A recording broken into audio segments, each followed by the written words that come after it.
Hello दोस्तों, कैसे हो आप। मेरा नाम है विशाल और पीसी मोड्स में आपका स्वागत है दोस्तों। और इस वीडियो में हम लोग बात करेंगे AMD के Ryzen 700 सीरीज के CPUs के बारे में, और साथ ही साथ जो 3D VCAS टेक्नोलॉजी है उसके बारे में भी हम बात करेंगे। AM5 सॉकेट भी आने वाला है 700 सीरीज में, तो वो उसके बारे में भी बात करेंगे। और भी काफ़ी सारे यहाँ पे चीज़ें हैं जिसके बारे में हम इस वीडियो में डिस्कशन करने वाले हैं। तो सबसे पहले हम लोग बात करते हैं यहाँ पे 3D VCAS टेक्नोलॉजी के बारे में। और ये जो 3D VCAS टेक्नोलॉजी है बिल्कुल सिंपल मैं बताऊंगा। अगर फिर भी ना समझ में आए तो कमेंट करना, अगला वीडियो में बना दूंगा 3D VCAS टेक्नोलॉजी पे। तो शुरुआत करते हैं। तो 3D VCAS टेक्नोलॉजी बेसिकली यहाँ पे सबसे पहले मैं समझाता हूँ कि यहाँ पे नाम से ही पता चल रहा है कि कैश मेमोरी है। और ये जो कैश मेमोरी है वो बेसिकली L3 वाला कैश मेमोरी है। और यहाँ पे आपको पता ही होगा कि CPU में आपको तीन कैश मेमोरी देखने को मिलता है, L1, L2 और L3। और L1 वाला जो कैश मेमोरी रहता है वो CPU के ठीक बगल में रहता है, यानी कि ठीक यहाँ पे काफ़ी यहाँ पे लेटेंसी रहता है L1 और CPU के कोर में।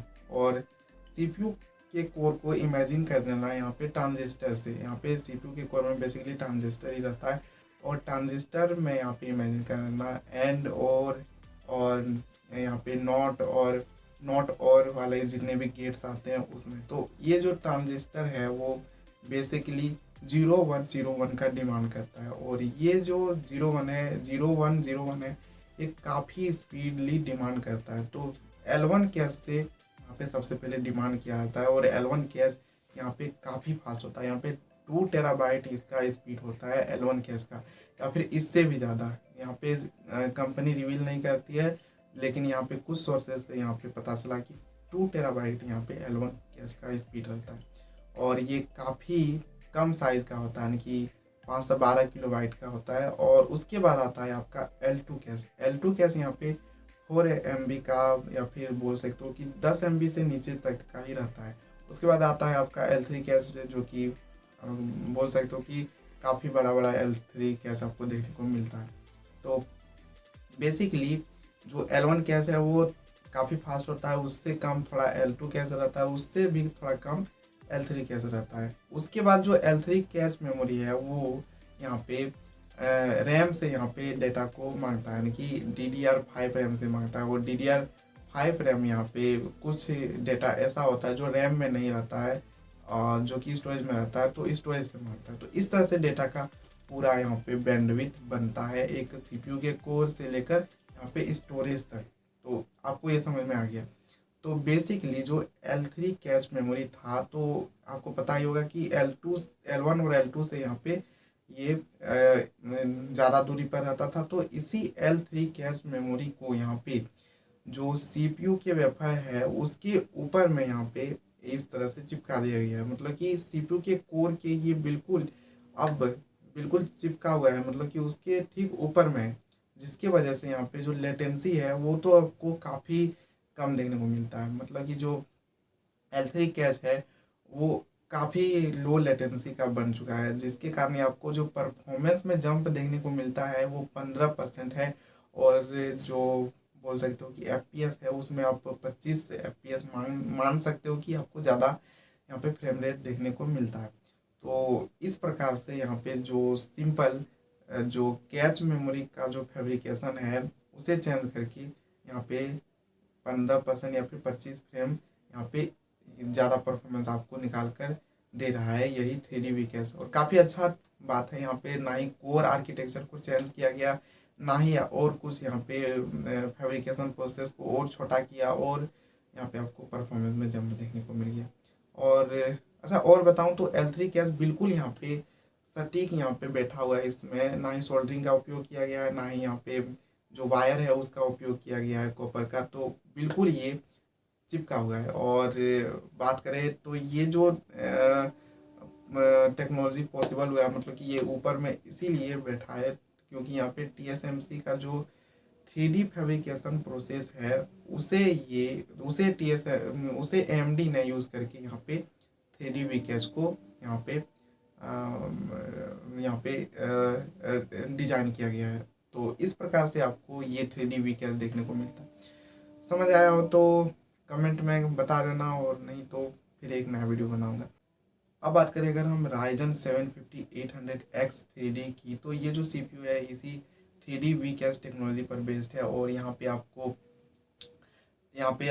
8 कोर और 16 थ्रेड देखने को मिलता है। और यहाँ पे आपको जो 3D VCAS है वो 64 मेगाबाइट का देखने को मिलता है, और जो 2D VCAS है यहाँ पे आपको 32 मेगाबाइट का देखने को मिलता है।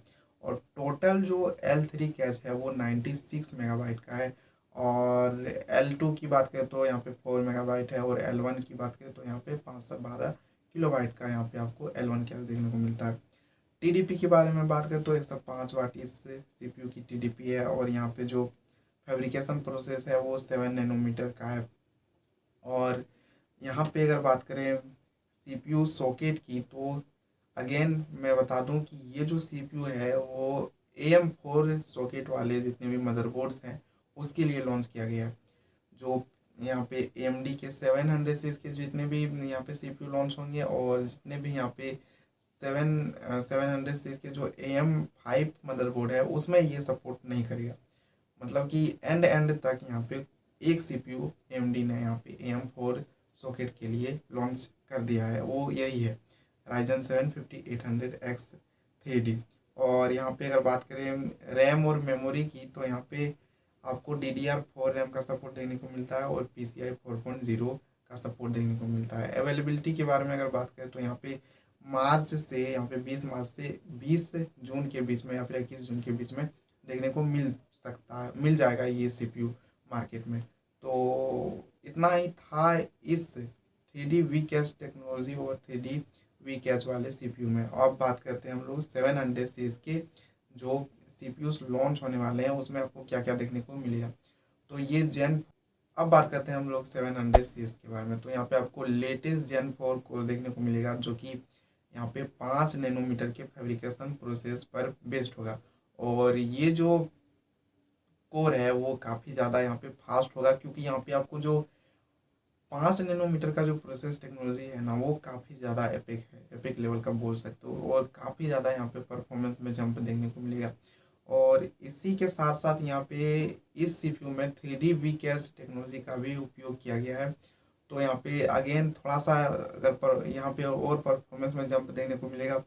और मेन बात ये है कि यहाँ पे PCI 5.0 और जो DDR5 रैम लेटेस्ट है उसका भी आपको सपोर्ट देखने को मिलेगा। यानी कि मतलब कि जो DDR5 रैम है वो कंटेंट क्रिएटर के लिए काफ़ी हेल्पफुल होने वाला है। और गेमिंग में यहाँ पे भी लेटेंसी थोड़ा सा कम है, लेकिन ठीक ठाक है, मतलब कि परफॉर्मेंस निकाल कर दे देता है।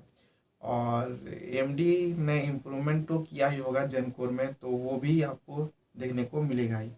और बात करें अगर हम, तो न्यू AM5 सॉकेट जो है वो आखिरकार क्यों बदला गया, क्यों, मतलब कि ज़रूरत क्या था AM5 सॉकेट को लाने का, या फिर AM4 पर ही अगर ये भी 700 सीरीज को लॉन्च करता तो क्या प्रॉब्लम हो सकती थी, उसके बारे में हम बात करेंगे। तो देखो, जो इंटेल है वो अपना जो मेन पत्ता है वो फेंक चुका है, और यहाँ पे आपको काफ़ी ज़्यादा हाई वाटेज कंजप्शन आपको देखने को मिलता है। तो ये जो CPUs है शायद इन CPUs में भी आपको ज़्यादा पावर कंजप्शन देखने को मिलेगा और परफॉर्मेंस में बूस्ट देखने को मिलेगा।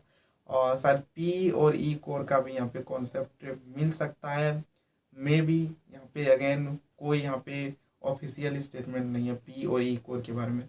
लेकिन अगर बात करें परफॉर्मेंस में खासकर, तो यहाँ पे परफॉर्मेंस में जंप देखने को मिला होगा। और मेन जो रीज़न है चेंज करने का वो है PCI 5.0 और DDR5 रैम के कारण। यहाँ पे देखो, जो DDR5 रैम है वो और जो PCI 5.0 है इसमें कुछ नया लेन होगा, और मतलब कि जो डाटा ट्रांसफ़र जो लेन होता है वो थोड़ा सा यहाँ पे आपको ज़्यादा देखने को मिला होगा, या फिर इन सारे जो PCI 5.0 है उसमें TDP ज़्यादा मांग रहा होगा। तो CPU के जो पिन होते हैं, इनके सॉकेट में जो पिन होते हैं वो DDR4 के लिए मतलब कि AM4 में यहाँ पे DDR4 4 पे बेस्ड यहाँ पे सॉकेट देखने को मिलता है। लेकिन ये जो सॉकेट है AM5 वो PCI Gen 5.0 और जो DDR5.5 है उसके अनुसार यहाँ पे बेस्ड है।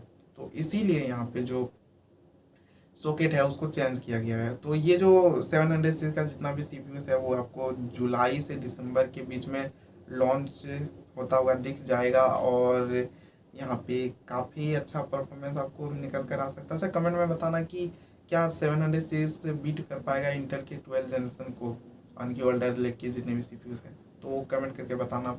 तो इस वीडियो में इतना ही था। अगर आपको पसंद आया होगा तो लाइक करना, सब्सक्राइब करना। मिलते हैं नेक्स्ट वीडियो में। Bye bye.